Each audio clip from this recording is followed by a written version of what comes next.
What is going on, everybody? I am Crash. I am joined by BuffNerd Gaming. I'm gonna get this right. My left, your right. Nope, my right, your left. And to my left, your right.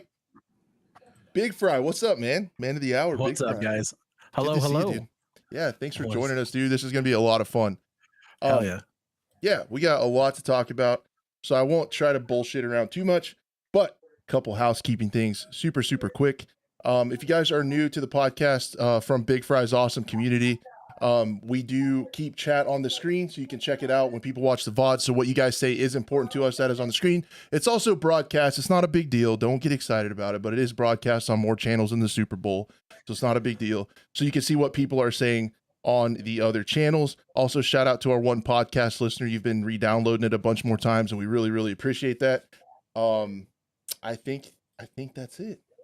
Buff, I can't thank you enough for joining us too. I figured you would probably not be able to join. I thought your family might have been part of that lawsuit for playing too much Fortnite. You're addicted to it, and you quit showering and eating and stuff. No, you know me, man. I'm just hot pockets over here in the microwave and Fortnite it up. So, I took a quick break to join you guys. I figured it might be worth it, and I even whipped out the plate carrier and I got the steel in there. So I'm ready to go. You're ready for battle. And then I'm ready. Yeah, I saw that these parents are actually suing their kids. They're suing Epic Games for their kids playing too much Fortnite. And I was like, I expected to see your picture in the article, Buff, but I was glad I didn't. And Fry, how are you doing, man? Good, man. Just kind of busy as hell, but just working along. Wanted to take some time to come chat. So, dude, I can imagine you're so busy, and I super.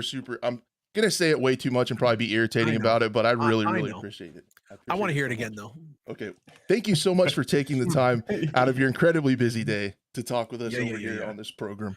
Hell yeah, dude. Yeah, if you guys are really not very good with the internet and don't know who Big Fry is, this is his channel, YouTuber that I've been a fan of for an incredibly long time, and he's been on the show before. We kind of covered, if you guys want to go back and listen to it, you can. We covered about how he became a content creator and some of the games and stuff he's talked about, but we do have stuff to talk about today. Big news that he revealed last week, his new FPS game. This man is putting the FPS genre on his shoulders. Oh, don't do that. Not that far. Don't hype it up that far. Right. No. Okay, this man is coming out with a video game, and that worked. All right, so we're going to talk about that a little bit today. I don't want to. Yeah, let's just get right into it. That's what everybody's here for. Yeah, let's do it. Let's dive in. So, as someone, I'm gonna tell you these are hard hitting questions. Oh, I can't wait. So you have been. If you followed Big Fry for a while, and I have, he's been critical of indie games in the past, which I think rightfully so.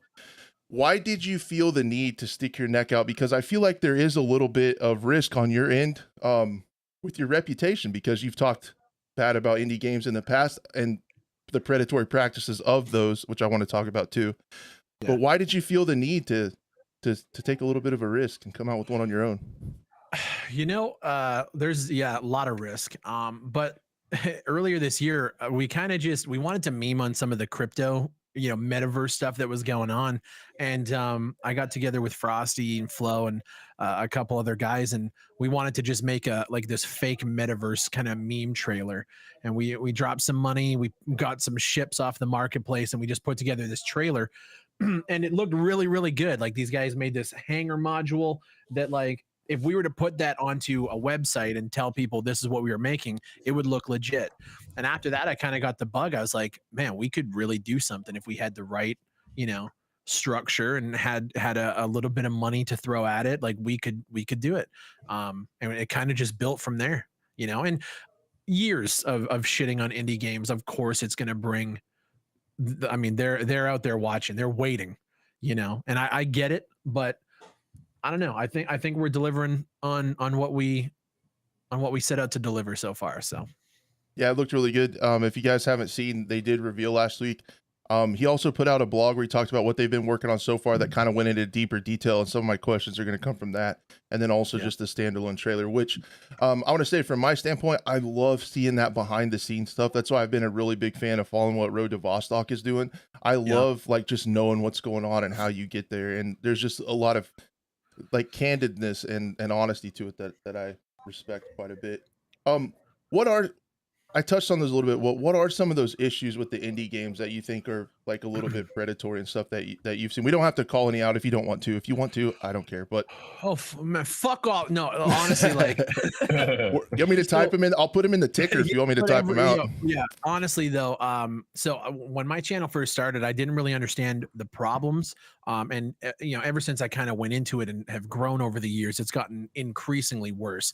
But one of the big problems that I have is Unreal Engine, Unity. They both have marketplaces where if you're an aspiring developer and maybe you're not on a team, you're real creative, you can create blueprints, you can create art assets, you can create all of these different things to put up for people to use to kind of help build out their titles, right? And if you needed art assets because you're a one-man band, you can use them. But what I found is over the years, people just buy a bunch of these assets, they spend a couple of weeks putting them together, and then they flood the store with them, asking 20, 30, sometimes even more than that. Some of the games I've covered in the past, you could tell they built it in a week with nothing that's their work. They tell people that, we're going to build this together with the community, but you can clearly see that whoever's putting it out there, they don't have the actual knowledge and know-how to bring it to the finish line. So to me, that's that you're lying to people. You're just trying to get a buck and then you disappear. Like, and my channel is a graveyard of games that have done exactly that, right? So we set out with the idea of just going and doing it ourselves and seeing how far we can get by not really touching those marketplace assets and just kind of building it all custom and showing people what it actually means to build something with passion and not for, just trying to make a quick buck and disappear. Nice. So is that the first time that you thought I want to make a video game, or has that been kind of like a long dream, like from the past? No, I mean, fuck, I've been a gamer all my life, right? Like even in high school, I always talked about like it'd be so cool if you could make your own video game, and obviously that's just the dream stuff. You see like the Halos and the Gears of Wars, and you're like, I want to be like that, right? But I knew that once this channel started to kind of grow and take off, I knew that one day I would be in a position to be able to do it.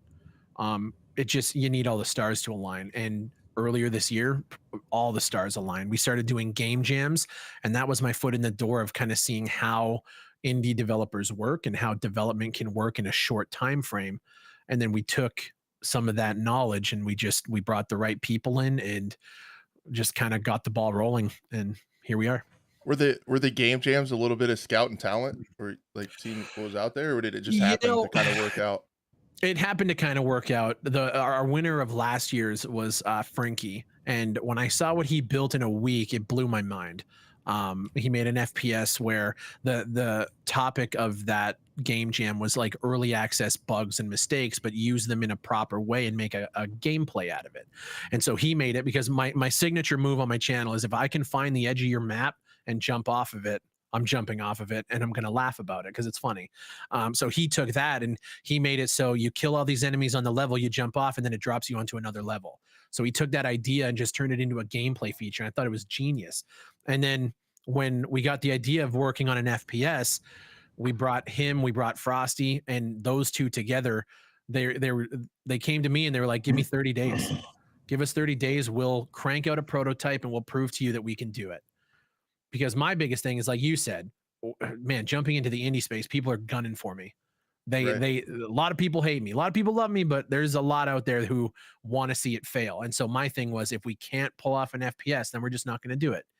And they hit me back 3 weeks later, and so man, 90% of the games I covered on my channel didn't even touch the feel of that prototype. So I was like, yeah, we're doing this 100%. We're going to figure it out. That's awesome. Is that, and Buff, stop me if you have a question or anything. Tell me to shut my mouth. But that prototype, is that the one that you mentioned in the dev blog from, I think you said May 2022? Yeah. So at the time we were running a game jam, and that was a a thing in and of itself.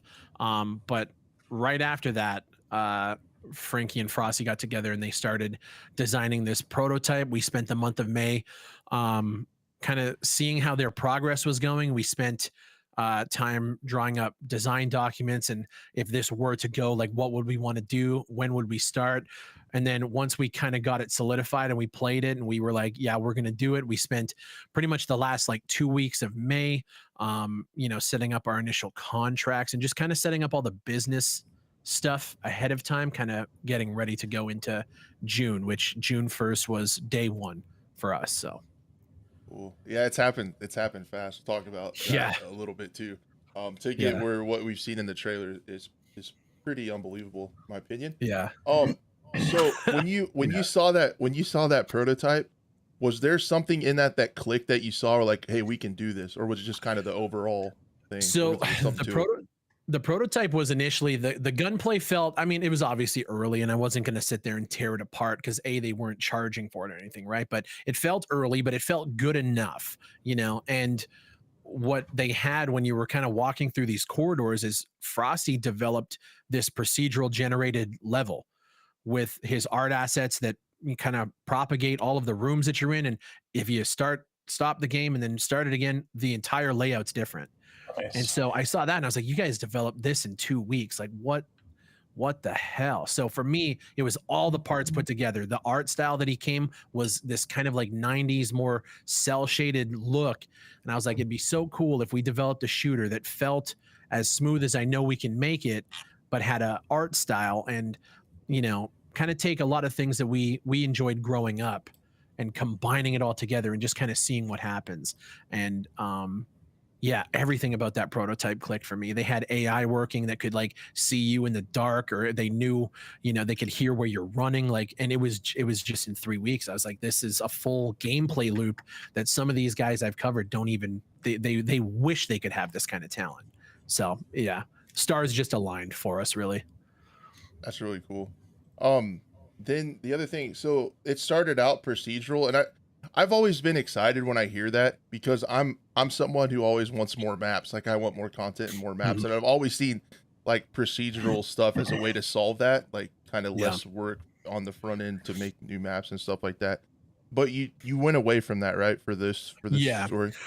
So the problem with procedural is it's really cool, and you're right, it can cut that load down in having to make everything unique, right? But what we found was, because we wanted to go single player, it was hard working with AI navigation, and then also with the prop kind of propagating throughout these rooms. We had shelves that were kind of glitching into walls, and it just, for us, because we knew we had to deliver quality, we couldn't afford to have those kind of mistakes show up.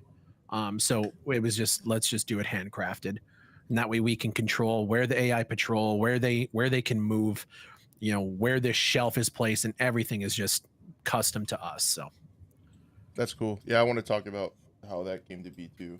Yeah. Did you get a chance to see the trailer, Buff? You watched? Yeah, I did. I watched it multiple times and I loved it. And I think the one question I had to ask Big Fry was, sure, what's it feel like making your game is superior to the newest Battlefield? What does that feel like? Man, I wouldn't. I'll be honest, man. If put me a year ago, and if I saw this trailer, I'd be exactly the same way. Man, Battlefield, like we've given them a lot of shit. They got a lot of shit going on in that game. Right. I've found a lot of respect for, they've done a lot of things wrong, and I'll never let that go. But seeing, the Battlefield and like people ripping apart things about modern warfare, and I'm sitting here like, I know what we're doing on our constraints at our level. Those guys, fuck me. Like I couldn't even imagine being a studio head at DICE, running that many people with that many moving parts. That's crazy. Yeah. I always feel, oh, go ahead. I was just going to say, I can, especially because you now are creating your own game with a team, you can see it from a different perspective. And like when I went to college for like web development, but we did the same thing. I mean, you mentioned game jams, and we would do game jams at my college, and we would do, 24 hours or 48 hours of just straight in the labs doing that. So you definitely get a different perspective. But I do have to say, like, the trailer I saw, obviously I haven't seen anything outside of the trailer, but Sure. the trailer like definitely, I mean, there's a lot there that I think we could have just like a 4-hour show with just Q&A, because there's so much there as far as the engine, the assets. And I know you covered so much of it in the video. Yeah. But I mean, the weapons and the graphics, I think, I mean, not even comparing it to just, if we just compare it to Battlefield, but there's so many other AAA games out there and just other indie games. But what you guys created looks very, very grounded and realistic. I love the weapons, the assets, the animations. Everything looks, I mean, it looks like a AAA game. Yeah. Because AAA, I mean, not that AAA has fallen so far, but we're in a weird time, and your game supersedes everything in my mind from what I'm seeing. I mean, the trailer, I'm excited to get into this and play Thank it. you, man. Thank you. Blown me Yeah, away. honestly, like, yeah, I know the team's watching right now, and I know they really appreciate that. The big thing that we're unorthodox. If we were to talk about every system that we want to see in the game that's not in there yet, some dev teams would probably go that route first. But for us, we knew that we knew we had the gameplay, like the gunplay that you guys are seeing there. We had that smoothed out and kind of at this level probably a month in, and that's just Frankie just being a fucking mad lad genius. And I knew we had something after the first month. And so for me, the big thing was, how do we go from what we had in the prototype to what you guys see now? And how can we do it with the maps being as big as they are? And we haven't even really dived into that. Nobody really knows how big these maps are and what we're actually pulling off. We reserved ourselves a lot in this trailer. But I'll say, if we were to deep dive what we actually have in the engine, in the build right now, there's so much more going on that I think would impress people even more. So I think for a first showing, we did pretty well. But it's been a lot, man. Yeah, definitely. We're gonna talk about maps. You just hold on to your horses. Hell yeah. Hell yeah. I want to talk about it, man. Cool. So yeah, I agree. And I wanted to say, like, talking about heads and dice, dude, I've always felt so bad for those positions of like middle management, to where it's like you want to build this game, but you have all these moving parts, and then you have EA like telling you what to do. It's like, well, and man, for me, like, just thinking about, like, we always talk about the good old days of DICE, Battlefield 3 and stuff like that. They don't have near as much overhead back then as they do now. But now you got to realize that we're talking multiple studios, all with their hands in the same basket. So you're navigating not only one art team, you're navigating multiple art teams, and everything has to be cohesive. The structure there is insane. And there's so much jumping through hoops and stuff just to get things in there. I was really critical of them after their first season, when they just showed some sandbags and crates being thrown around their map. But knowing what I know now and how many people are involved, that's got to go through their art department to make sure that those look as good as where they're placing it. They got to go through the gameplay department to make sure that it feels well and it flows like, and that's one studio. Then it's got to reach out to another. Yeah. And Frosty also says too, made during COVID. Now I will say I'm getting sick and tired of the COVID excuse, because I really think that our team is a testament to what you can do when you're working remote. I have some questions about that too. Yeah, but when it comes to working remote with just that many, it's really just the people, man. There's so much bloat in all these studios. That's what's killing them. These guys have gotten too big to manage an actual video game. And that's why all of these games we grew up playing were in better states than they are now. It's easy to see. I think I came to that realization because I just had kind of a blind hatred for the game when it came out. Because a lot of reasons. But bro, I spent 6 months roasting those guys, yeah. But then when we had the EA developer on here, when Jim joined us, I learned a lot, and I ended up like having a lot bigger respect. And I'm sure like working on developing your own game, you learn like, holy shit, this is way harder than I thought. But yeah. So if things are going to go wrong, or if things can go wrong, they most likely will. And like I said, when you're just at that level, it's exponential. Yeah, I can't imagine like just the stuff he was working on. And he also talked about just the sheer size of the teams, like in their Slack channels, like how many people were in there talking.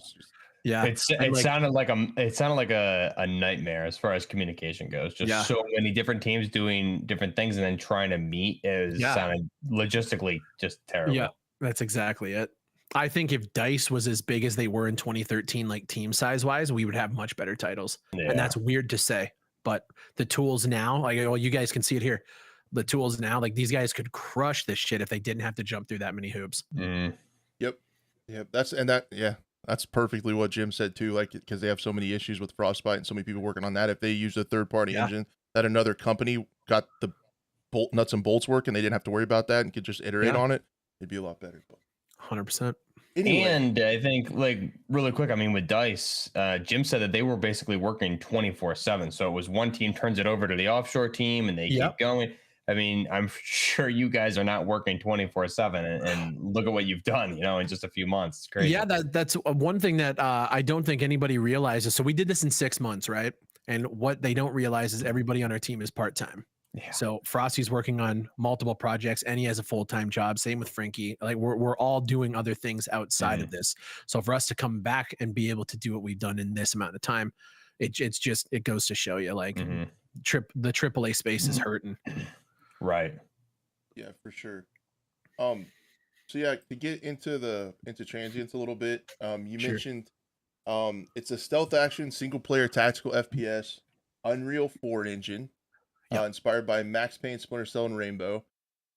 What is it about those games that were special to you growing up? Why you wanted to incorporate that as your inspiration?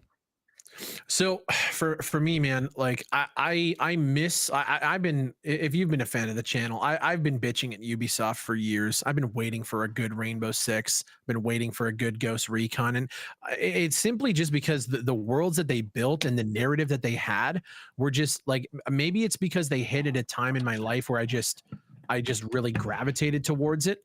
But if you were to break it down, like Max Payne just had awesome arcadey gameplay, but it had a story that, I mean, I can't even think of another game that had that kind of narrative, that noir style, almost like a, New York detective, murder mystery. Like it had every beat that I think games just miss nowadays.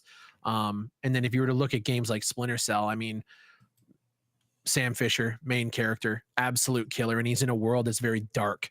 I loved, it's weird. I didn't really get into Metal Gear. Splinter Cell was kind of my stealth game of choice back then. And I loved it, man. I remember we went camping.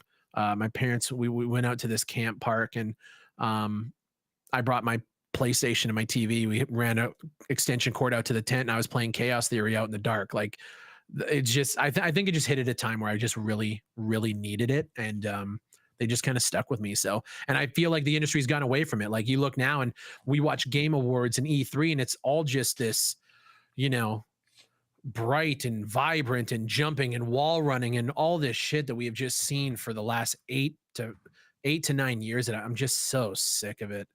So and it's weird because like you'd think that, we went through an entire generation where games looked exactly like what you guys are seeing here. Maybe not like, quality of visual wise, but that vibe, right? So you'd think that we would be, labeled generic. And some people have, but you see a lot of people, they're like, this is really unique to the shooter space. It shouldn't be that way. We should have always had these games because there's always a market for them, Yep. I think, that's been the frustrating thing is I couldn't tell if it was like me getting older or games just like getting geared towards a younger audience consistently with like cosmetics and vibrant stuff. Cause maybe Fortnite did that to everybody. I don't know. It did. You can't blame just Fortnite. The trend was definitely going that way. But when we were kids, or at least when I was a kid, there were so many games geared towards adults, like gritty, just like adult themed military and all that stuff. And now we're adults where you think we would have just an abundance of those games. And now everything is tailored to kids. It's like it's always been the exact opposite. But at one point, at least we were being fed with it, right? Now there's nothing like the vibe that you guys are seeing in this trailer on the market right now, unless you're talking Modern Warfare. And even then, give it 2 months and you're going to see the skins and all of that shit come out. And that's really it. Unless you look at games like Ready or Not, Ground Branch, there are games, right? But nothing on grand stages, Exactly. Yep. And then I wanted to talk a little bit about the decision to go single player. What I guess it kind of makes sense to me, like the kind of walk before you run thing. But what would you say to critics of that who are like, because I saw a lot of people in your chat that are like, "Oh, it's not multiplayer. I thought we need multiplayer. How's it going to be replayable?" 100%. How would you address that? So for me, man, I want multiplayer too. Like the first day of the team, it was just like, what kind of game do we want to make? And I said, we got to do multiplayer. We got to have at least co-op. And my team, who are built of smarter and more talented people than I am, tell me that they just don't feel comfortable because they know we want to do it right. We're not going to just buy an asset that gives us a multiplayer framework and then we go to Right. town, right? People will fucking destroy us for it.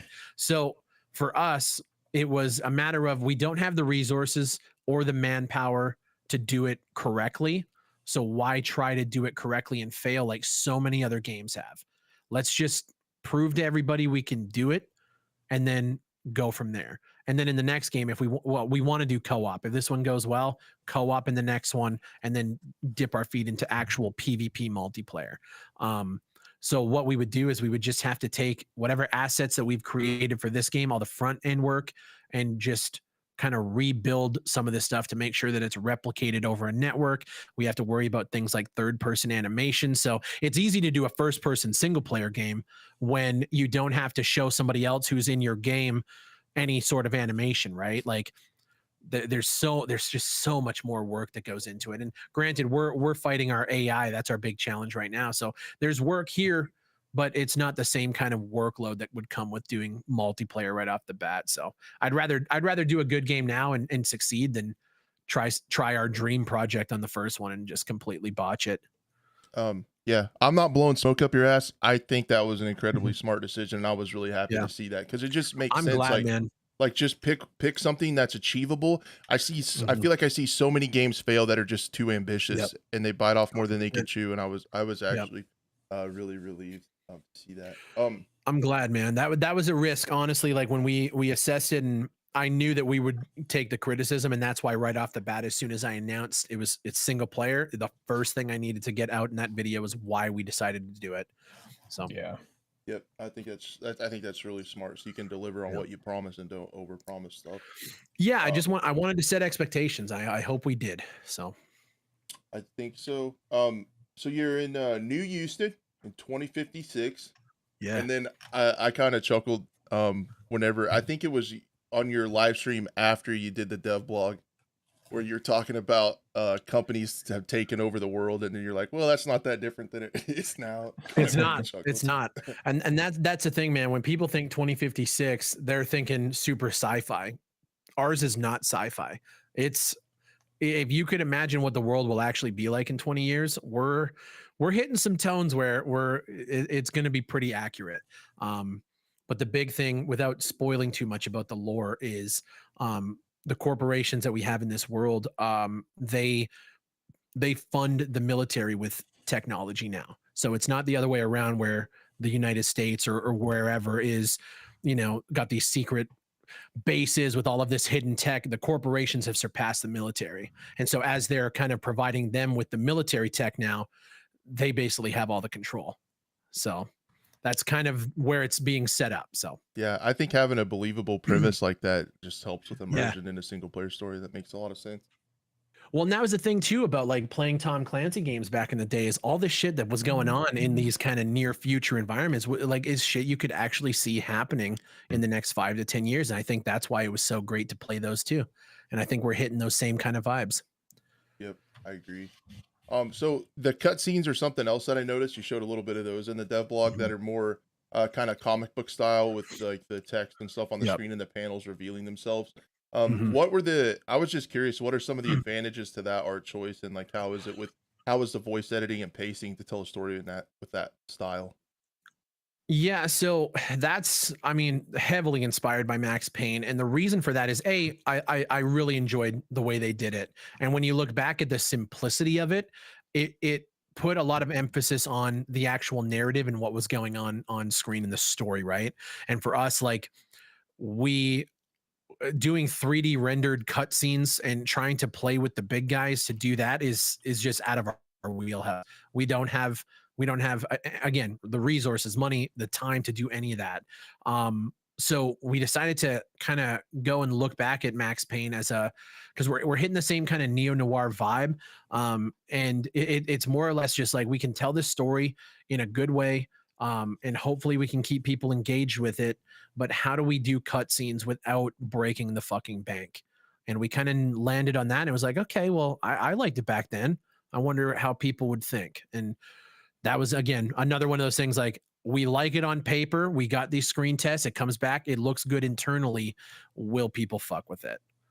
Yeah, So yeah, I look forward to it because I'm really old in real life, but like I kind of came to gaming later, so this is going to be one of the first games I experience with that. So like cool. there's got to be a whole generation that hasn't experienced that kind of storytelling yet. So I think Yeah. it's cool. Yeah, awesome. So how is the writing workflow? Because I would imagine, like, I feel like people even just writing or even making short films struggle with telling a story. Yeah. Like I can't imagine that being easy. So how was like your writing workflow with like editing and iterations and sending it back and taking notes and stuff like that? with Yeah, the so story? so True Doom is our narrative writer, and what we kind of started with was he had this idea for, again, like, these corporations kind of taking over and funding the government, and he kind of just built it out from there. He built out the lore, the corporations. He kind of built out all the characters that we're going to see in the game, and then it was kind of like, okay, well, the story is you are part of this collective of mercenaries or assassins, and you end up getting red listed, and the question is to why. So the whole game is basically a mystery of what's going on, who betrayed you, and how are you going to get revenge. And so when it comes to narrative, a lot of the stuff is handled by True Doom. He sends us documents just full of shit. Like, we're running on like 8 different narrative documents, one for the corpse, one for the characters, one for the actual dialogue that's going to be happening within the levels, one for overarching narrative. We have so many documents of words, and it's all about figuring out what the player is going to be doing within the level as we're kind of building it, figuring out the objectives to kind of tie back into what the story is actually, what's going on. So in one level, we're going to be going to a server facility to do something. So we have to design that around what the objectives are going to be and how, from the beginning to the end, how does it push the story forward? That's So cool. the writing is integral to everything. I thought, yeah, I would think so. And then Yeah. going right in, like that's a perfect segue to talking about the environmental stuff with Yeah. the lead artist Frosty. I Yeah. have like a 10-part question. I'm just kidding. Okay. But the first part of the question is, how in the did he build these things so fast? I guess I would start with that. Like, Frosty's a dude, monster. crazy. Like, I'm telling you guys right now, I knew Frosty well, Frosty's been in my community for years. But I watched him build old SOCOM maps. He recreated them in Unreal Engine, and so I've seen his work get better over time. And like you guys are seeing on screen here with his white box level, so that whole apartment complex, he built that in like a week, white boxed out. And we realized that there was a lot of mistakes with scaling and size and stuff like that. So it's a week to get white box, and then it's okay, well, what do we tweak, and man, I don't know how he manages it. I couldn't tell you. That would be a question for him. The dude is like, I don't know. I really don't know. I give him feedback and things are done the next day, and I know he's balancing all of these other projects and all of these jobs, and he just makes it happen. So yeah, we have a team of monsters. Yeah. That's all I can say. And then right along those lines, your prop artist Chris, is that right? Yeah. Yeah. Has built almost everything you said from scratch, like all of the assets within game. So you're kind of, if I'm not mistaken, that's kind of saying, you know, you don't have to buy everything off the marketplace, right? You have an artist that's creating almost all of it. Yeah, honestly, like I guess I should have said in the video, Chris has done a vast majority of the props that you guys see, but that's also in combination with Frosty as well. But yeah, I'll pretty much, I would say about 96% of those assets are completely custom made from these two guys. And yeah, the cool thing is we started building out our first apartment level that you guys kind of see there. And a lot of that stuff can be, the way we looked at it is, if we're building, you know, chairs and desks and stuff to go on tables, all of that stuff can then be reutilized in other levels, right? So we did a lot of front end work on getting all the props done, and now we're kind of hitting that moment where these maps are being built, and we have a lot of the stuff kind of already. So it might just be a little retexture on a couch to make it look a little different, and then we can use that in another environment to make it fit in there. So it's a pretty cool workflow. But these maps right now take probably about 2 months to just go from like start with Frosty to bring Chris in and to complete. So we still have a long way to go with it, but yeah, we're starting our fourth environment block out next week. So Jeez, that's crazy. And you said in the dev blog it'd be 8 levels and 7 environments, right? yeah, seven environments, and then we have one pretty much the end of the game where, without spoiling anything, you go into this facility, and then there's a cut scene that happens in the middle, and then you have to escape from the facility. So we're kind of splitting this huge industrial complex across 2 levels. Dang, that's a lot of stuff. Yeah, and crazy. Then, so you have, and then I was trying to look through everything and I'm trying to wrap my head like around all this stuff. And then your I do too, man. You're good.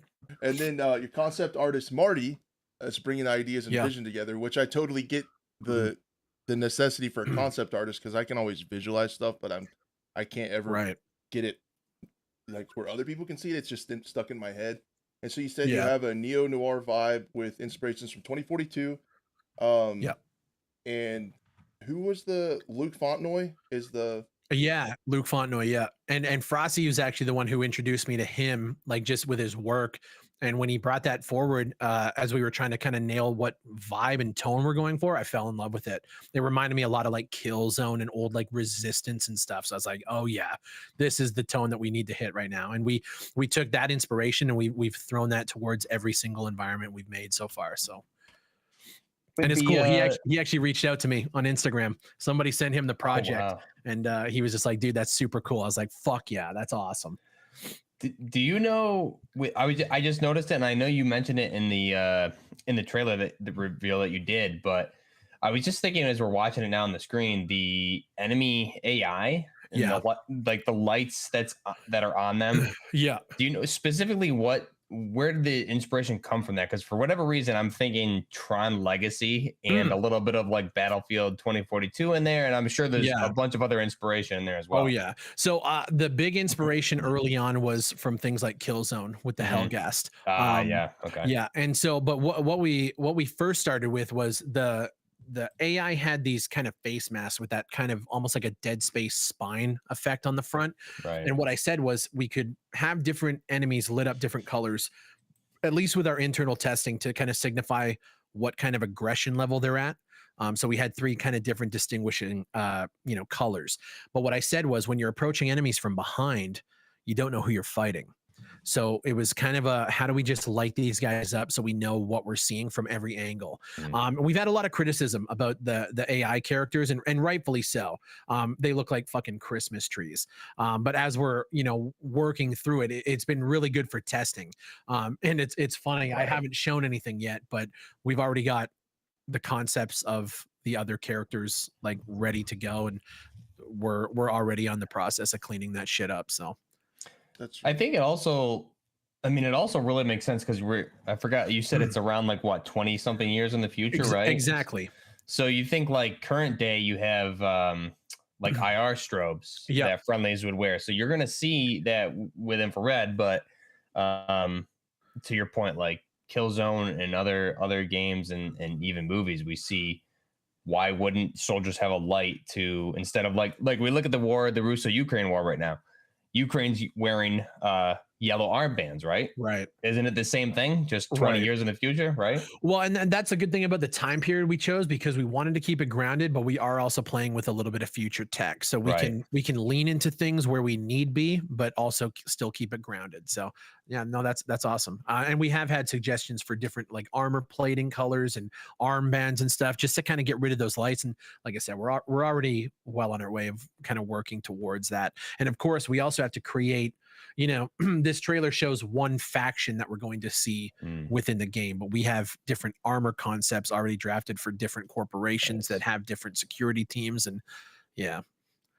So Very what were some of the challenges with keeping everyone on the same vision? Because I feel like it's kind of similar to filmmaking, which I've had experience with in the past. Like everybody has to have that same vision. They have to have that same Yeah. goalpost where they're going. How hard is it to remotely get everybody on the same page and headed to the right vision that's in your head? Not honestly, man. I'd like to say there was challenges. It's really not that difficult for us. Everybody came together and was like, "This is a fucking cool concept." Everybody knows that there's a gap in the market for games like this, and I think everybody who is working on it is passionate about those kind of games. Um, and I always tell the guys, like, if you have any qualms about anything that goes on, just shoot me a DM. I'm always here.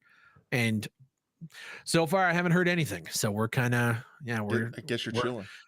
yeah, we're all on the same page with what we're creating, and I think that's why we all work so well together. And the cool thing I always tell people too is this isn't my brainchild, right?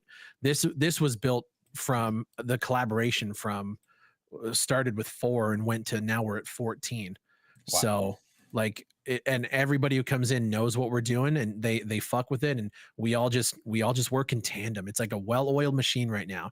And I keep telling them I'm waiting to get punched in the mouth. Something's got to fuck up here. But Yeah. honestly, the biggest challenge is making sure that we just live up to everybody's expectations, and everything that you guys see in the trailer is like it's in game right now. This isn't I literally jumped into engine or jumped into the Steam build and just recorded. So Yeah. I don't awesome. know. What's the engine, Big Fry? Is it Unreal Engine 5 or is it 4? We're on 4.27. Yeah, so it's the version I think right before you jump to Unreal 5. Okay. And Yeah. I know, I mean, Crash, you probably have some of these questions there too, but I was just curious. Maybe you don't know it, Big Fry, but maybe it's more of a question for Frosty.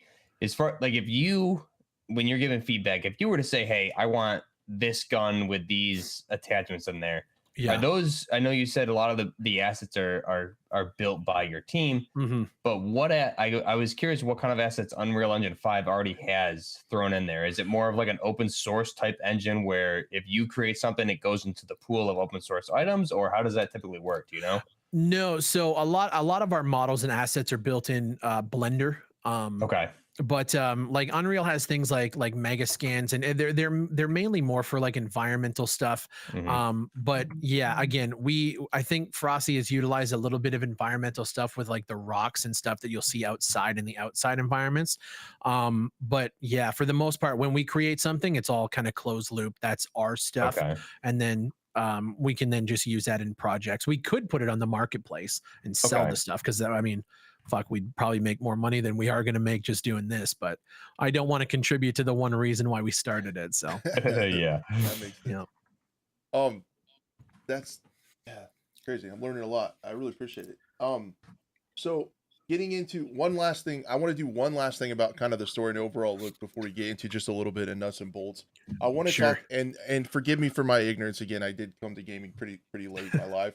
Yeah. The look of the game is kind of unique. It has that comic book. Is that what you refer to as cell shading? That comic book kind of Yeah. look to it. Yeah. And the game I think of is kind of Borderlands, but it's Yeah. not. It's not quite as severe. Is that part of the story? Like to have that look to it, like kind of a layer of the story. So what we find, and I've said this for years, when you have games that go hyper realistic, they get dated very, very quickly.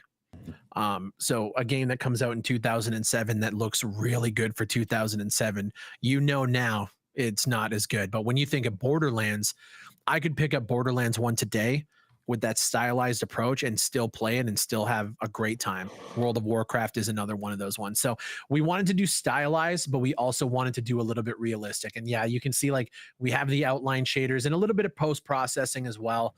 And then obviously we have one thing that I think some people don't like it. I personally think it makes the game look better. We've upped the sharpening just a little bit so that it makes those outlines pop just a little bit more.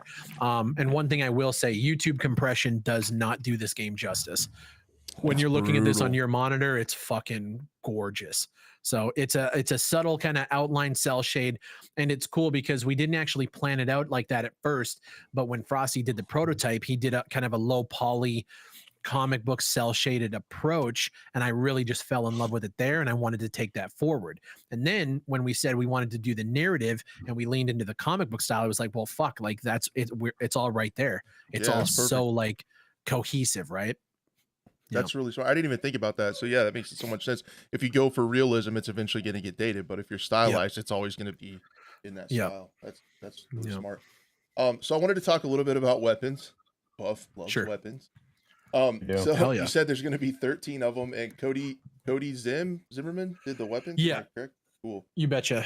And so they're all pretty much modeled by him. And then what is the customization going to look like? And is that mechanic where in the trailer where you kind of change it on the fly? Is that going to be? Is that going to be in the game? So yeah, that's exactly how it works in the game. So we took that approach from 2042. Actually, I didn't like their UI, but I like the idea of switching out attachments on the fly. So what happens is, as you're kind of going through this world, there's different accountants, is who we call them, like the assassins, and they leave their stashes all over the place because they're doing jobs kind of, you know, in the lore around the same areas that you are. So when you unlock and find these attachments and different weapons that are technically not yours, but they're from other accountants in our story, you now have those attachments to utilize on the weapons that you have. And you hit B on our keyboard. It opens up the UI menu and you can just swap all of these attachments out.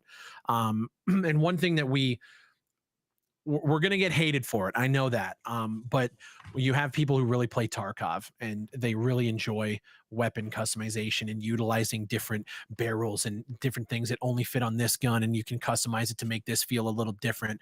Ours is a very arcadey approach to that, in which in our world, one of the technologies that these corporations all kind of landed on was building all of their weapons to support all of the same platforms.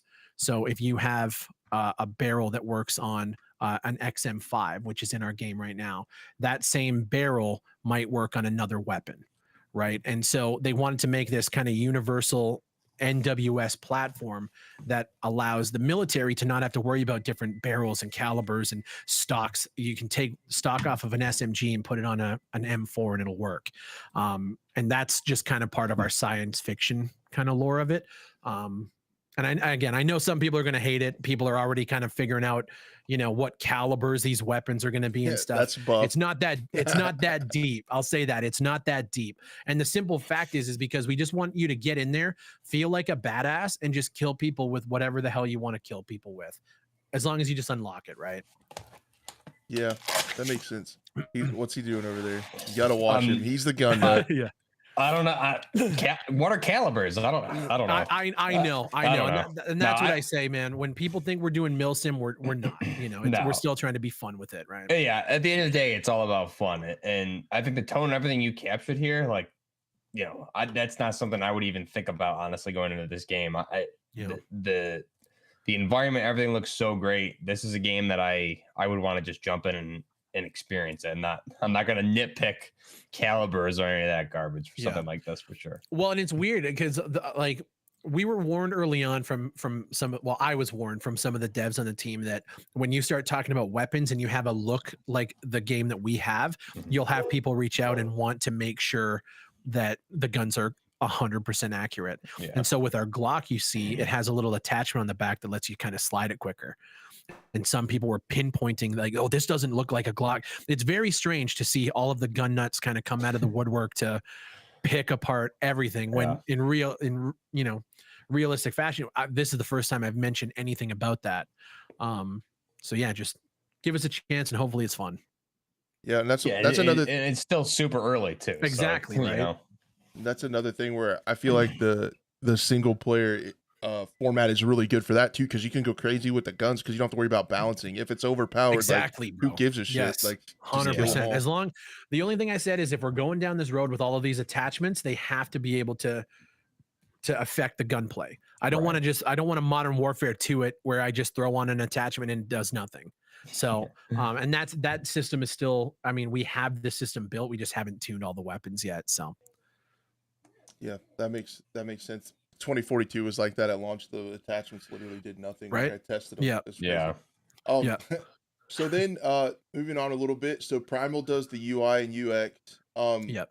What are kind of the paradigms you're chasing here as far as UI? Because I Mhm. feel like, is it kind of like simplicity and immersion, or do you want a lot of information or accessibility to experience the story? Like, I feel like UI is important because it's sometimes it's the first impression of your game when someone launches it. Of course, and that's exactly what I said. We brought him on to initially do the main menu, and then just his expertise on going into our HUD and stuff like that has just been incredible to see. But yeah, he's setting up our main menus, and there I think there's a little shot of it in that dev blog. Um, and even from when we recorded that to where it's at now is gotten so much better. And it's very clean, very simplistic. I wanted to do something similar to The Last of Us 2. I just said like jump in, give us the options for like a new game, load game, settings, exit, and let's just get people in and out without fucking around on ugly menus, right? And that's kind of been our philosophy for all of this stuff. So That makes sense. And then, how is the HUD going to be in game? Have you talked about that at all? Like, is it going to be a minimalistic for realism, or are you going to have a lot of information on the screen? So no, we have no HUD in the game unless you're in like a customization menu. And actually, do I have? Hold on, I'll DM this to you. I don't know if you want to show this on stream. I sent this to our channel members today, and this is just a little. That's what made me I'll think about it. I saw it. I could probably find it Oh, too. you did see it. Oh, Yeah. if you want to show it, you can, because that kind of shows that is the most extensive HUD that you're going to see in game. Okay, I'll get the production team on it straight away. Sure. Yeah. There you go. Cool. Yeah. Wait, is it the plus? I sent you system or the screen? I sent it to you on Twitter, Gotcha. or I guess you could go to the community tab too. Or I was pulling it up. Yeah, I'll get it around. But yeah, has UI? So when we talked to Jim from EA, he said the UI like in Battlefield was like a huge processing cost. Are you guys Yeah. finding any challenges with that? Like with having No. UI on the screen being an issue? No, honestly, it's been seamless. We had the systems kind of built for the customization beforehand, and if you're a community member, you saw the first picture. That was our concept art, right? And then we kind of took it to where it's at here on screen. Honestly, man, we had Primal come in, and within a week he had our menu kind of mocked up and ready to go. And he's just been kind of polishing, adding like little glitch effects, and kind of building out from there. It's been seamless. So working for Hulu wasn't a prerequisite to get in No, there? not at all. Honestly, no. It's funny because the one thing that was lacking was our like menu system and UI. And Frosty knew Primal from Primal Dominion, I think is where he worked, and a couple other games. And he just sent me his like kind of portfolio, and I was like, yeah, let me talk to him. And a day later, he's working for us. So That's Very cool. It's nice. really cool Yeah. to see how it all come together. It's come Yeah. together. It's really neat. I Yeah. really like the image we have on screen there. I really like that, and it just makes me think of not that it's the same, but it does make me think Insurgency Sandstorm, where like you're swapping weapons and you get that T menu. I think it's like very Right. minimalistic, like you said, but you know, you don't need anything fancy. You're just getting right to the point, and that's Yeah. that's similar to what I'm seeing here, which is great. Yeah, the initial because we knew we wanted to be able to switch attachments on the fly, so our initial inspiration was actually Crisis. Mhm. So you can definitely see the Crisis kind of inspiration there. Right. So Yeah, I've loved that with like 2042 and with even World War III has their little backpack system where you can Yep, change stuff in game. exactly. That's so nice. Yep. Be able to just do Yeah, it on the fly.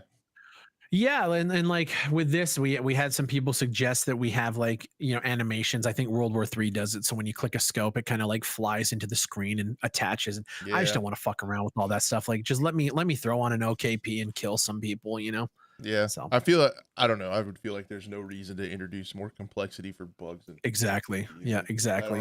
They don't really add that much. In my Yeah. So yeah. So on the audio side, sound effects design. What Enmity? Enmity. Yeah. Is Yeah. on the audio and sound effects design. So that's the stuff you hear in game while you're playing, right? And then Zach does Yep. music. Exactly. Cool. Yeah.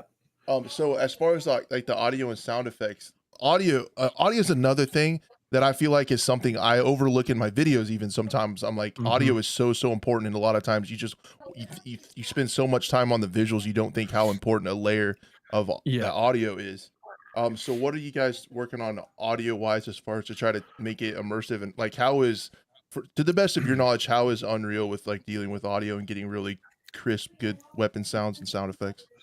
So Unreal is pretty baseline standard when it comes to that stuff, but you have other plugins and other things you can tie into the engine, things like WYs, and if you're talking about like voice chat, you have things like Fmod and stuff.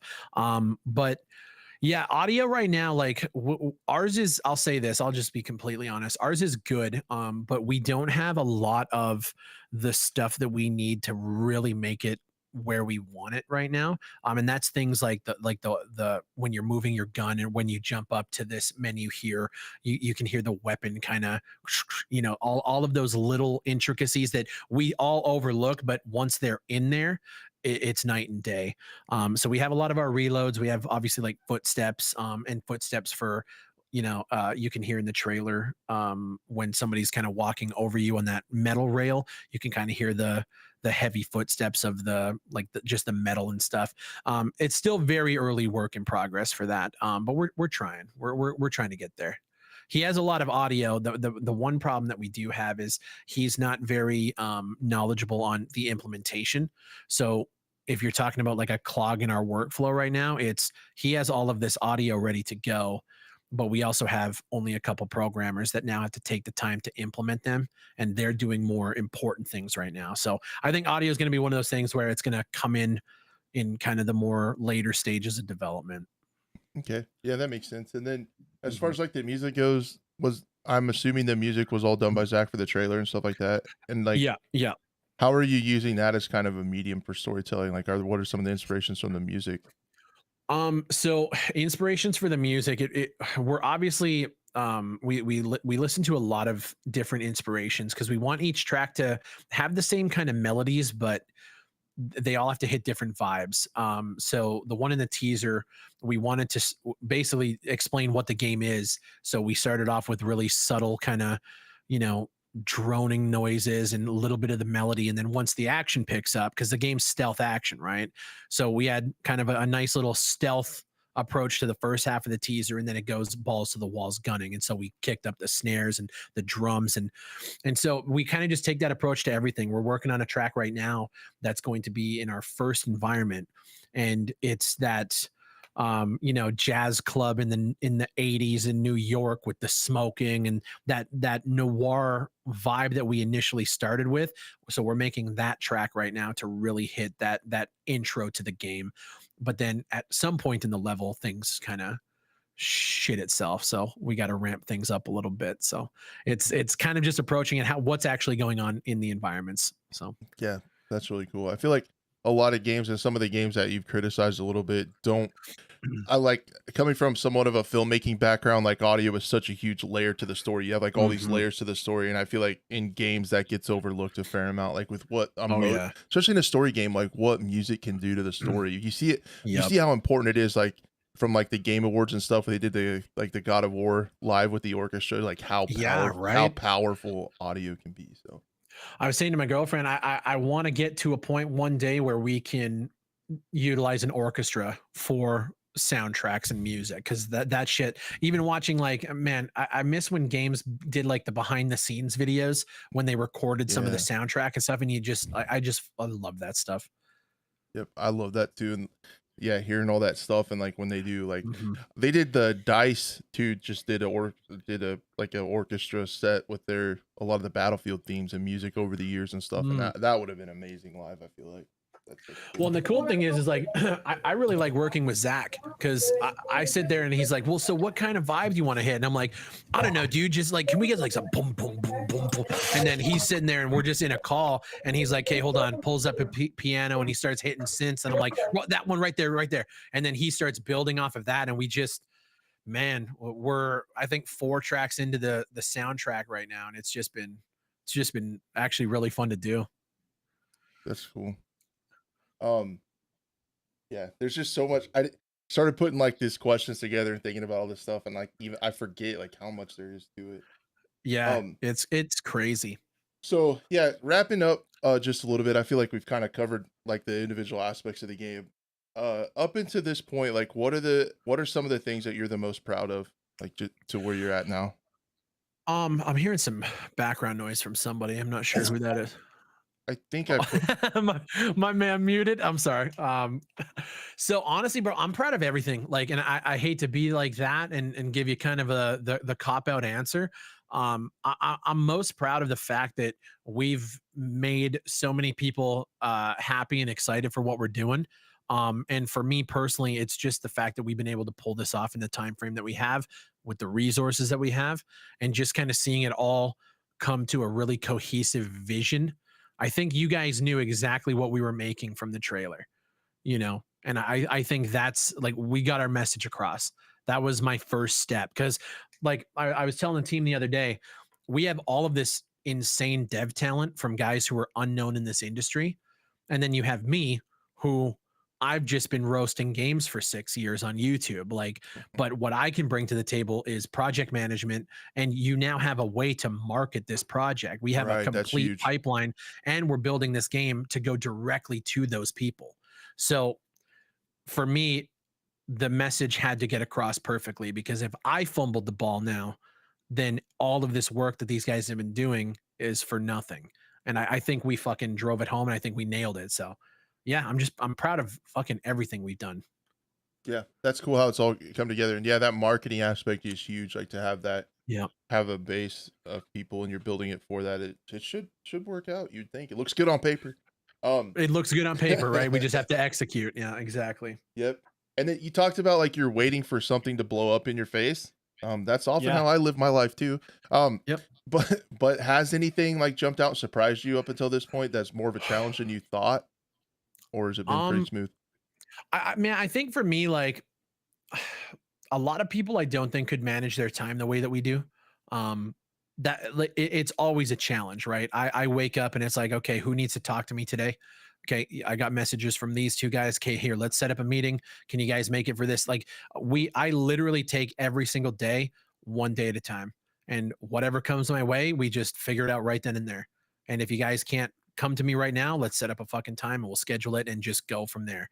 Um, the biggest, I would say, probably the one time where I felt like we might have been punched in the mouth, but thankfully we squashed it really quick. We brought somebody on early on who was doing that. Everybody was doing work, and they were contributing, but they knew, and everybody on the team knew, that it wasn't at the same quality standard that everybody else was doing it at. So early on, we basically just had to have the conversation. It's like, hey man, we've got to just kind of part ways, right? And that's unfortunate. I felt That's really tough. bad, but oh dude, it sucks. And the thing is like they were the ones who pretty much came to me and said that they know. And it was like, all right, I'm sorry. But he hit me up the other day when the trailer went out, and he's like, dude, I'm so fucking proud of what you guys did. And because he was there, like, early day, right? So he knows where we were. And then to see that, and I told him, I was like, man, I still appreciate everything you did. I got you with a game key when the game comes out. Like, no disrespect to nobody. Like, That takes a we're big all just person. trying to, yeah, honestly, like we're all just trying to make something happen. And yeah, Yeah, it's cool. I see that a lot, and I'm sure Buff does in his job. It's like a lot of times when you criticize people's work or something's not going right, and you say you want something different, people take Yeah, it personally, like right off the bat. It seems like yeah. it's cool to It's see people that understand like business. Yeah, human nature, right? I get it, and I'm especially saying, when it comes to a field like this, like this is your work. This is what you put your life into, right? So when things don't work out or people want certain things tweaked, yeah, you can't take that shit to heart. And I know it's hard. I fuck up on that every single day, but yeah, I have. I do. um, so as far as like launch goals, we're shooting for 2023. And I yeah, also some of the like I don't yeah, we don't need to get into financial stuff and we won't, but some of the things on the surface I really have respected. You mentioned that no pre-orders, no crowdfunding, which has been an issue of games, like you said, that asset flip, pre-order, crowdfund. Look at a cool trailer yep, we made. Oh, yep, thanks. We'll see you later. Um, 100%. so you're still shooting for 2023 sometimes. Um, and no pre-orders or crowdfunding. What are some of the things and reasonings behind that, and like shooting for the price point that you mentioned? So I think a lot of it comes down to I just really know my audience. I read every single comment I have for years. I know where people's minds are when it comes to price points, what they would pay for certain experiences, and people are just getting sick and tired of Kickstarters. You know, I watched Project Z, and this was kind of a main inspiration for this. Project Z, I think, looks incredible, and I watched those guys come from their first project to where they're at now, and it's clear they've made so much progress, and they're making a game that visually and fundamentally looks fucking awesome. They went to Kickstarter after all the hype, and they didn't succeed on it. And I saw that and I was like, it's clear people are just sick and tired of it. We got burned on games like Dead Matter, people pre-ordering Battlefield 2042. You see it in all, never pre-order. Pre-orders are fucking, they're going to be a thing of the past soon if people keep fucking up the way they're fucking up. I hope so. And the thing is, like, if I was promoting this to a group of people outside of my community, like the general gaming public, pre-orders would be on the table. But we're a niche, we're a minority, but that's who I'm advertising to. So you have to play to your strengths. And we were watching the premiere live, and we said no pre-orders, and people were psyched. And then when we hit that price point, and I said we're shooting at 10 to 15, we watched our Discord numbers boop, boop, boop, boop, boop, boop, boop, Yeah, just that's awesome. instantly. So we knew we hit it out of the park with it. And we've actually seen quite a few people, which, get this, gamers telling you that they would actually pay more for the product in its current state. It That's looks how you like know it, you're doing for well, sure. right? And So you know what the cool part is? Like, people what? will be able to check it out and watch other people play it, and they don't have Yep, to pre-order to get special game-changing items within the game. Like, that's one of the reasons exactly. I hopped on board to support it as much as I can with my small audience, is the fact that I just appreciate the honesty. I appreciate like getting rid of those scummy practices that, like, while originally they might not have started out that bad, have become somewhat Yeah. predatory in the industry, in my opinion, with pre-orders and crowdfunding especially. That's hmm sketchy. Yeah, 100%. Well, and especially for us, man, like it's a YouTuber making a game. Like, who has confidence in that, right? There's so many comments you'll see even under the trailer video of like people saying they expected it to look like shit, and like it doesn't. So I think we have to just prove to people first. And then, who knows, 3 or 4 games down the line, if there's a pre-order, I think we could probably pull that off because we built that customer support, right? But who knows? Yeah, it's a kind of, I really like it how you're just kind of a prove it mentality. Like, we're gonna prove to you Yep. that it can be done. You can succeed without doing that stuff. And yeah, I Yep. think that's smart. That's one of the reasons I'm really just appreciative of the honesty in that manner, 'cause you Hell don't yeah. see it that often anymore. Um, so let's see. One of the things that I did see someone ask quite a bit was like, how is it? It's probably, it might be too early to tell, but what are you kind of shooting for as far as like minimum specs, like who will be able to play it? You have, Man, yeah, we've gotten that question a lot.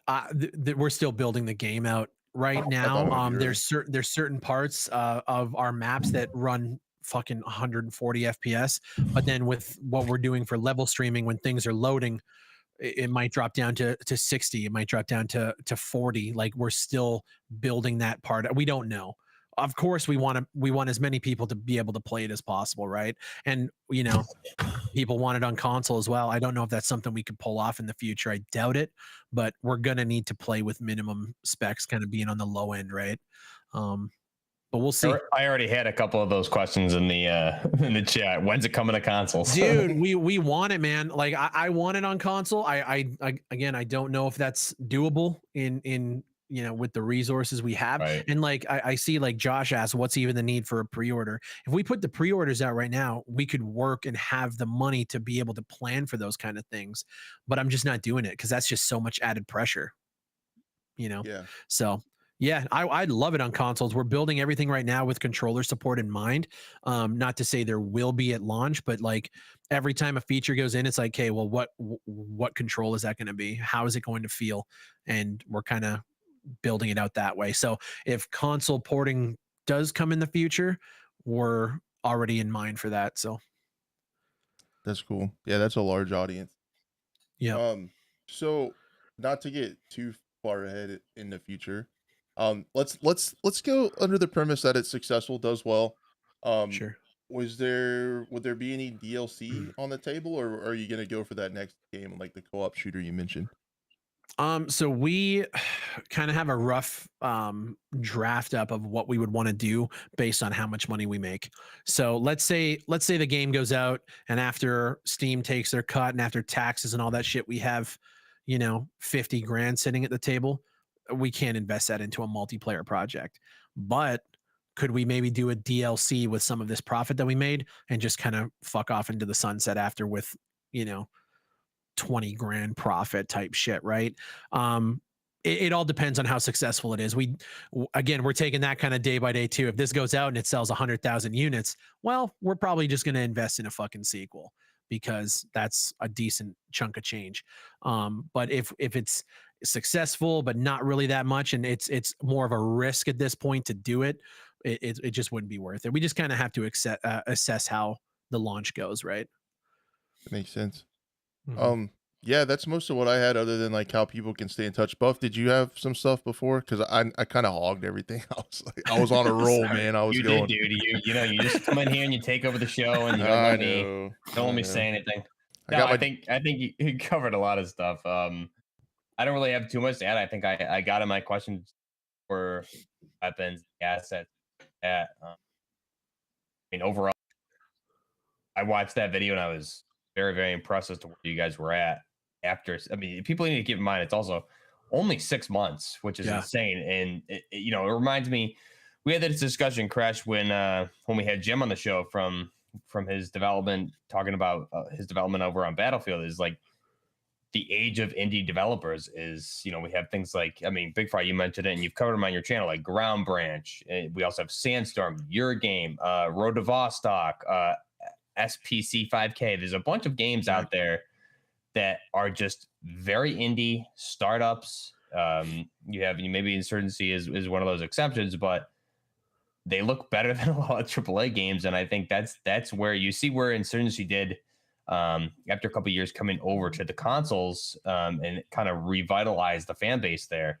So that's really, I think, where we're at, especially on the console community. Me being a PS5 guy myself, mainly, is we're just dying for games like that over here. We're just can't get enough of it. So when Insurgency came, that was like the only. I feel like that was like one of the very good few games we got that was one of those grounded tactical games. You don't see much of those anymore, so it's weird where gaming has come. And I think you're providing you and your team are providing a really good service, which gamers in general, specifically FPS players here, really are thirsty for titles like this. So Yeah. Well, and the thing about like Insurgency is where I think they're failing, and it's really it's no fault to them, but a lot of these guys just don't have the resources to keep up with live service titles. right. You talk about Modern Warfare, they're already dropping season 1. They got their mid-season update. Like these guys have the content in the pipeline for months in advance, right? And with the indie guys, what happens, like when you look at Insurgency Sandstorm, they sold 500,000 copies on PC in the first month. That game has never hit 500,000. It hasn't even hit 100,000, I don't think. Right. But so the problem is people will buy it, and this is where I think Insurgency's kind of business strategy is dope. People buy it up front, play it for a little while, get bored of it, and then leave it. And these guys just don't have to upkeep that kind of amount of servers, right? But the problem is I just, when I want to go to multiplayer and I want to do PvP, I want to do it right, and I want to compete with the AAA space in not just visuals and not just feel. I want to compete with that live service mentality. And I think that's another part as to why we never, went to multiplayer first right off the bat, because there's no point in putting a game out, putting all this effort here, and then just having it wash away in the first 30 days. Right. And I'm sure you guys are paying attention to this, down the road when you do decide to potentially go that route someday. Is like you said, using Insurgency as one example, is their content has definitely been very, very slow, especially me and my buddies playing that. We're just like, man, we need more content. And every update they do is good, but it's just doesn't seem like it's enough. And then you have I'm not sure if you played it, the ISMC mod, right? So we have like the modding community, which is just spitting out more content than the actual game is capable of doing. Yeah. So that's where almost like, I think you're in a good spot as an indie team. Is you look at like the modding community doing that stuff, you're almost like the modding community building it from the ground up. So you have the capability to get all of that into your title down the road as a service. Yeah. Well, oh, sorry. Go ahead.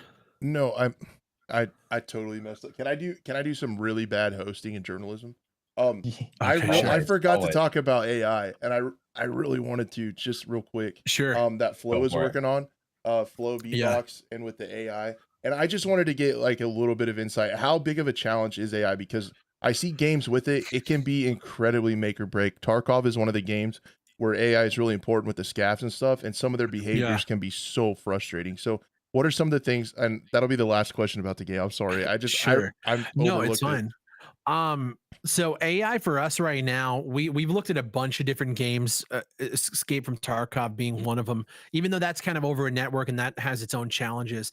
But if you look at, even games like Trepang 2 or Fear and kind of how the AI reacts to certain things. A big inspiration for me would be things like Gears of War, where they actually take cover and they peek out and they do. That has been our biggest fucking challenge right now.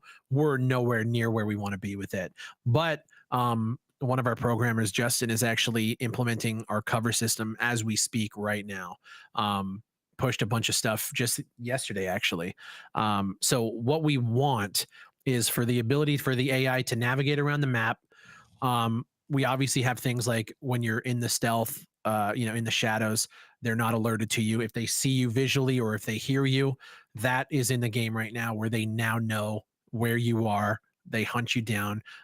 We have them being able to kind of pull back and be aggressive towards you as you're, basically they kind of take a line trace to see where you're at. But there's so much more we can do with it. And that is our biggest challenge, honestly, for a single player title. AI is fucking brutal. But you look at things like Fear or Trepang, a lot of that AI is pretty basic. They don't take cover. They might crouch behind things, but they're not putting their shoulder up to anything. They're not interacting with the environment in a more realistic way. So we're trying to get there. Right now, if we were to ship the game right now for $10, I think the AI is passable, but it's not where I want it to be. So we got to do a lot of work on it still. I bet it's tough. And then I'm a liar. So Frankie did Inertia. Sure. And how do God, I'm old and blind. Do you know how to scroll down the document? Jesus Christ. Somebody's going to have to. Yeah, I'm going to blame it on the production team. They're supposed to have this stuff in order and in front of me. They're so big. You got to get a new production team, dude. They suck. I know. It's painfully obvious. So yeah, Frankie did the Inertia, and that's one of the things that was so cool is like you could see those little bit of sways and stuff like that. Yeah. And then the dev blog, he talked about the movement. So you're going to have leaning, prone movement, like all that stuff. I think leaning is so important. It's so sweet. Yeah. So yeah, that looks so fluid already. Yeah, honestly, man, like, yeah, if I were to tell Frankie to be like, scrap all this shit and rebuild it right now, he could probably do that shit in a week, like straight up. That like his system is fucking nuts. The one thing that we don't have yet is when you go prone, we have it so you basically like move the gun forward and kind of drag yourself up. So you kind of have like a crawling state. But one thing that I wanted, because it can get a little fast paced at times, we want to be able to crawl between cover really quick. So I was like, what if we took that hand motion from, you guys remember Battlefield 4? When you're kind of moving around and the hand's pulling you forward and it's a faster movement. We have the animations. All it takes is Frankie to just implement it. And probably by the end of January, we'll have that in there. As well as some other cool things that we haven't even talked about yet. But yeah, the animation system and the actual controller itself, I'm gonna toot my horn for once. It's rivaling the best of the best. Like it feel like I go back and I play even, and I hate to name names, but even playing games like Ground Branch, it's so much smoother. There's little to no clunk with this at all, So I'm excited for people to actually feel it. It looks good. Like I love that little, not over the top, like super crazy sway, but like that little bit of inertia that you see when you're strafing. In the trailer. I really like to see that, and I know you mentioned that it went together really well, and Frankie killed it. Oh yeah. Yeah, that's another question I was going to ask. Sounds like you might have a hard time keeping all your developers around. They're pretty talented. Yeah, we've talked about that. That's actually a conversation that I've had multiple times. But you know what I said?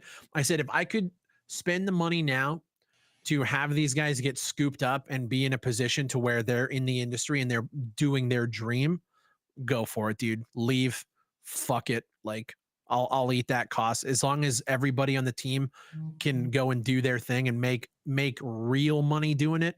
Fucking go for it. Leave, bail. That's all I want to see. So, and that's one thing too. That's why I credited everybody in the trailer as well, or in the dev blog, because they're killers. And that's I wanted to talk about all the teams too. That's why I had that stuff out, because I think they're killing it too. I wanted to bring that up. I always thought that too. You can't really fault anybody for wanting to better their position. No, of course not. Awesome. No, never. Really I mean, cool. I'm not gonna lie. If I woke up to that DM, I'd be like, well, for fuck. But like at the end of the day, I get it, right? Yep. Totally get that. So yeah, sorry. I'm done with the game stuff. No, it's all good, covered it. How can people stay up to date? I know you mentioned like wish listing is a really good way. Discord and membership to your channel gets you sneak peeks and stuff, right? It gets you sneak peeks. If you're just looking to stay up to date, if you want to support it, literally wish list it now and join our Discord. Those are the two main things. So once there's an update, I'm going to be putting devlogs out on my channel. There's no schedule for them. Just whenever I feel we have enough stuff to showcase more cool stuff to you guys, we'll throw it out there. So if you're sub to the channel, if you're in the Discord, and honestly, a wish list for us, a lot of people are worried about specs and stuff like that. Eventually, we'll be able to gather people's system specs if they have that like shareable and toggled. So we kind of know our wish list based on what kind of PCs they're running. So then we can be like, okay, so we got to kind of target, this graphics card or whatever. So yeah, just kind of get involved, man. Of course, if you become a channel member, if you donate, all that stuff, cool. I don't even want to promote that stuff outside of whatever I've said in the dev vlog. We're doing great as is right now, and we got some things lined up, which might take us to the next level. We don't know yet, but we're doing great so far. Yep. I'm selfish and I want to see it succeed, because I want to see more games follow this practice of being honest, being transparent, like not having to do the pre-order things. That's why I'm 100%. I'm a bad person. But anyway, so I think that's about all I had. What I was going to talk to you just a little bit, if you got a little bit more time. I don't want to go too long. Of course, I'm here. What are you playing these days? Like what are you feeling like is going on in the industry now, as far as like what games are you enjoying right now? Is there anything? Because it's tough, man. I'm playing the rotation right now is World of Warcraft. That's my main. New expansion just came out, so I'm rocking with that. Honestly, I'm playing Battlefield and Overwatch. I haven't touched Modern Warfare 2 in probably like 2 weeks. I've just been rocking Battlefield for kind of my military first person shooter kick, and then Overwatch just for the competitive nature. And that's kind of it. Playing shit like Fall Guys and just kind of messing around outside of the shooter space. Which Battlefield? 2042. All right. I know, but it's fun. You know what? I think a lot of it comes down to the skill-based matchmaking in Modern Warfare really turned me off of competitive shooters like that. So we've been saying like, I smoke weed. We just get high, play fucking 2042. I don't care if I win or lose. I just drove a tank somewhere and had some fun, and then I get my competitive kick from Overwatch, right? Yep. I love playing Battlefield 5. I still go back to that one when I play Battlefield. So I didn't touch 5 much, to be honest. I didn't like it at launch and never ever did go back. I probably should though. It feels good. I think it's one of the smoothest games, because it's like it has pretty arcadey and fairly fast movement, but they added lean, so you can have manual lean. The slide it's my favorite like movement of any shooter, pretty much. The slide is a little bit ridiculous, but it has a super long cooldown, so you can't spam it. It's like cool. So you can get out of trouble. It feels good because you can reload while you're sprinting or sliding, so you can like reload, get the cover. And I just feel like I can make my character do what I want to in that game. I will say like they had it nailed with Battlefield 1 in terms of their movement, the visual style, like everything was such a great cohesive vision. But I don't know why they deterred so much when they went to 2042. Everything was just a mess. And even still, like there are some things like I don't understand why we have specialists still. I just don't like why are we making these choices? Like for me, I guess like I'd much rather get roasted as a dev for not innovating but still making a good product that stays true to the classics than innovating on shit that doesn't work. Right. And that's been my thing. Like a lot of people will ask me because I built my channel on like covering 2042 and the lead up to it. And like, why aren't you playing it? It's like because it's getting better. And it is getting better. And I feel like the game is finally getting to where their vision is. But to me, their vision is just so off from what made Battlefield awesome for me. I think it feels like a good lobby shooter. Like that's exactly how I run it, man. Like I don't take it serious. I jump in for the new content, have fun, and then it's like, okay, if I want to get sweaty, man, I don't even, like I said, I haven't played Modern Warfare in like 2 weeks. And I think that multiplayer at launch just really turned me off. Every fucking game I was leaned forward, sweating my fucking ass off. And I can't, like, what were you gonna say? I was just saying I've been playing it quite a bit though with the stack, playing Search and Destroy, and we've been kind of treating it like Rainbow Six Siege and just sweating our asses off. And some of the lobbies we get into, dude, are so insane. Like the people, man, like I know when I'm about to approach a hacker lobby. I haven't seen a lot of them, but like that level right before it's about to kick you up to like you're about to play against FaZe Clan. We're there every single night, and even if I have bad games, it's just always sweaty. It's just not fun. Yeah, I mean, we know it. Like after we've won like 3 or 4 in a row in Search, it's like get ready. Like this next one's gonna be something else. Yeah, and like to me, I think the whole mentality of punishing you for doing well is horseshit. Yeah, you know, and I think I said in a video, like when we played, 2007, 2009 Modern Warfare 2. You didn't know what you were going to get in a lobby. You might get your ass kicked, but then the next, it felt fair. And Modern Warfare 2019, this one I think is even worse with the skill-based matchmaking. It's tight. Or maybe I'm just better at it. It's just you win once, and at least in my experience, and you're about to just try for the rest of the night. There's no relaxation. No. So, and I think that's why I play 2042. And again, Overwatch I'm not very good at, but that's why I've always historically liked the Battlefield games, especially with the ones that used to have private host your own servers. You don't need to worry about it. You can just get in there with some buddies and just stay in that server for the whole night and have a good time. Yeah, exactly. It's like they're losing the fun factor for the players who actually know how to play, right? I'm sure Modern Warfare 2 is the most fun for the guys who literally just picked up a controller and they're 12 years old, right? But like for us, we just give us a fucking break for once. Timmy No Thumbs. Little Timmy No Thumbs is vibing out there. He's having a good time. Bro. He's buying the skins and everything. But that's the thing about it is like in those days when it was just about ping and your server, lobbies were random. It's like you win some and you lose some, but you get rewarded with getting better by starting to win more than you lose. You're still going to lose. You're still going to win, but you win more and it feels good. It's like it works so hard at keeping you at like a 1 win loss and a 1 KD. It's like you never feel like you're getting any better. It's not fun. Like the respawn game modes, like the multiplayer stuff is completely dead to me for COD. Like it's so boring. I have to play Search.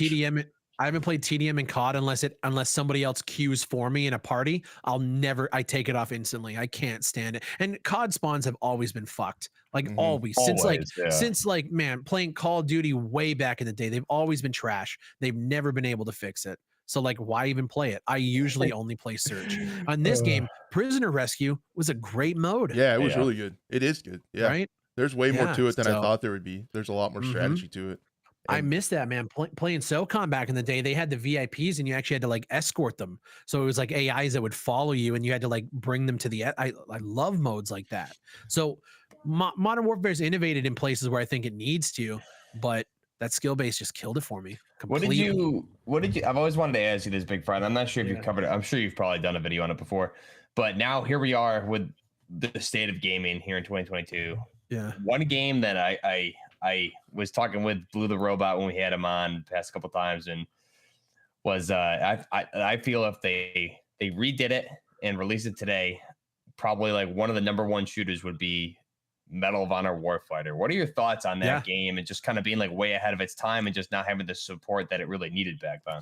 Yeah, it's funny when you look at Warfighter and kind of the HUD and the visual style and some of the movement they had there, you could definitely tell that their resources were spent on Battlefield.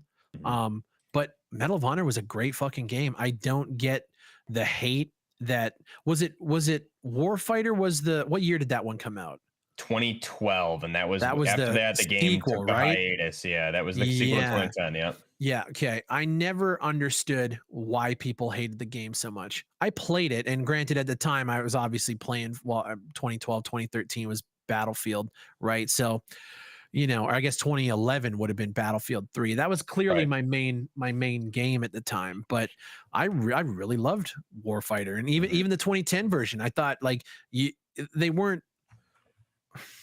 they weren't as good as Call of Duty at the time, right? Black Ops was 2012. That's probably what happened, right? Yeah. I think kind of like Titanfall, EA just doesn't know what to do with their franchises outside of Battlefield, and now fuck me, even Battlefield. When they dropped Titanfall in between, what was it? Was it Battlefield 4? And Yeah. I can't remember what Call of Duty was coming. Like, you just killed that game. I just don't get it. But Yeah, I think if they came out today with Warfighter and actually put fucking effort into it and made it, on the level of a modern warfare, but took out things like skill-based matchmaking, fucking make a killing now, dude. Yeah. Look at how starved we are for a game like that. Right? Exactly. Yeah. And they had some really good like one life modes, and they had like that buddy system and things like that. So it was just a very unique take on. It was so different from everything because you had like your squad buddy, which could revive you, give you ammo. There's a lot of very unique features there. It was really cool. Yeah. Yep. It's a lot different. I hope we get back to that. And that's I hope that Fry's game is like a success story and can be an example for folks that there is still a market for this type of game. And for that and for your practices when it comes to the honesty and how you're promoting and selling and stuff. I just appreciate that. So yeah, I think that's probably an episode, guys. I don't want to take up too much more of your time. It's been an hour and a half. It flew by. Hell yeah. Dude, thank you so much for taking your time. I can't thank you enough because we basically talked for an hour and a half about how busy you are. And then fucking welcome. Yeah. Welcome to my life, guys. Yeah. And, yeah, man. The fact you took the time to come on our little show just speaks a lot to your character, dude. I appreciate it so much. I like talking to people about shit. I like talking to like-minded people who I think you guys are in the same boat as me. Like gaming is in the shit right now, and there's little gems here and there that we can kind of clamp to, but it's nowhere close to where it was. So right. Exactly. All right, guys. Well, next week this show will go up on the Scope channel, the VOD will, and we'll also tweet out the audio only version if you're interested in listening to it while you're driving at work. Hopefully it doesn't put you to sleep. And yeah, guys, thank you again so much. We'll be live back on mine and Buff's channels next week. We shoot for Mondays around the same time and just talk about everything that's happened with FPS games in the week. And yeah, thank you guys so much for stopping in. Fry, thank you. Buff, thank you so much. Sorry I talked the whole damn time. My man just muted. All right. I'm out. All right. Catch you guys later. See ya. Later.